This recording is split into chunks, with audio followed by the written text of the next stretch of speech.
growing up as a Nigerian, I can say that I grew up in a decent household, not rich, but, good enough to have food on the table and clothes to wear. My first introduction to what injustice meant was being asked to go do the dishes while my younger brother was allowed to play football or watch TV. Or situations where I was asked to leave the bigger portion of food for my younger sibling just because he said he was hungry and I was the bigger sister. I mean, injustice to me was that I had to be the bigger person. And no, I didn't like that. I decided to become a lawyer because I thought that someday I would be in a position to seek justice for a wrong done to my family while I was younger. But over time, I have realized that the slow pace and inefficiency of our justice system has made forgiveness more achievable than justice. This mirrors the broader disillusionment of many people and how they feel towards achieving justice, fairness, and equality in our society. Access to justice has now become more like distant dreams than lived realities. As I've grown older, I've become more aware of the different forms of injustice that people around me are facing, locally in my country, Nigeria, and even globally. And I see an urgent need for change. Someone has to talk about it. Someone has to do something.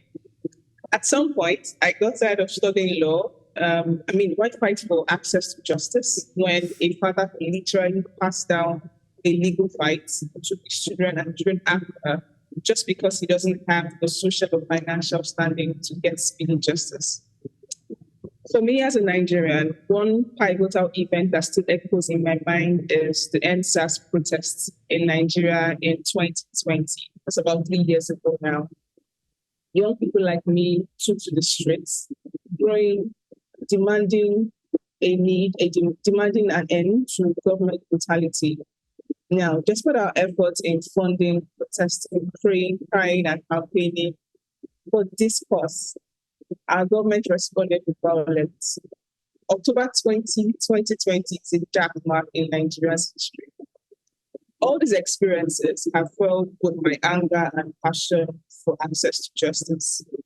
The pursuit of access to justice has been a timeless issue, growing ever more critical with each passing year.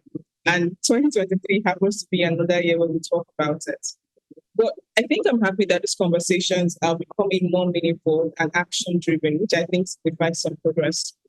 I'm currently 28, and I hope that by the time I'm 30, 40 years of age, the world has moved from just talking about people-centered justice or access to justice to enjoying the benefits of people-centered justice. And this is why right now, and I think for more years to come, the topic of access to justice will be important.